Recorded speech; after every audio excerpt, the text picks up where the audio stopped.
ಅಂದಿನಿಂದ ಕಳೆದುಕೊಂಡ ಗಂಡು ಮಕ್ಕಳ ವ್ಯತೆಯೆಲ್ಲ ತೀರ್ಮಾನವಾಯಿತು. ನೀವೇ ಮಗನೆಂದು ಭಾವಿಸಿಕೊಂಡು ಇದುವರೆಗೆ ನಾನು ಕಾಲ ಕಳೆದುಕೊಂಡು ಬಂದವಳು. ಆದರೆ ಕತ್ತಲೆಯ ಕೋಣೆಯಲ್ಲಿ ಕುಳಿತು ನನ್ನನ್ನು ಉದ್ದೇಶಿಸಿ ಪ್ರಶ್ನಿಸಿದವ ಮೊದಲಿಗೆ ನೀನು. ಸರಿ ಬಿತಿನ್ಮಾಲಿ, ಇರುತ್ತೆ ನನ್ನ ಹೊಟ್ಟೆಯಲ್ಲಿ ಕುದುಕಿಕೊಂಡಂತಹ ವ್ಯತೆಯಿಂದ ನಿನ್ನಲ್ಲಿ ಹೇಳುತ್ತಾ ಇದ್ದೆ.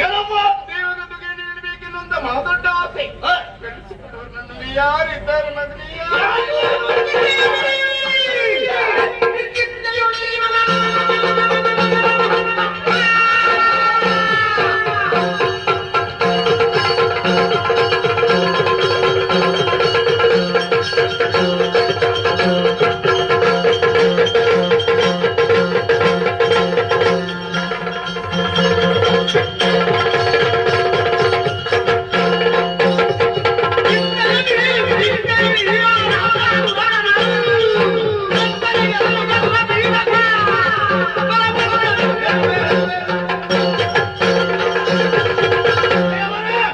ಆಶೀರ್ವಾದ ಕಲಹಿಸಿಕೊಂಡು ಹೋಗಿ ಬರ್ತೇನೆ.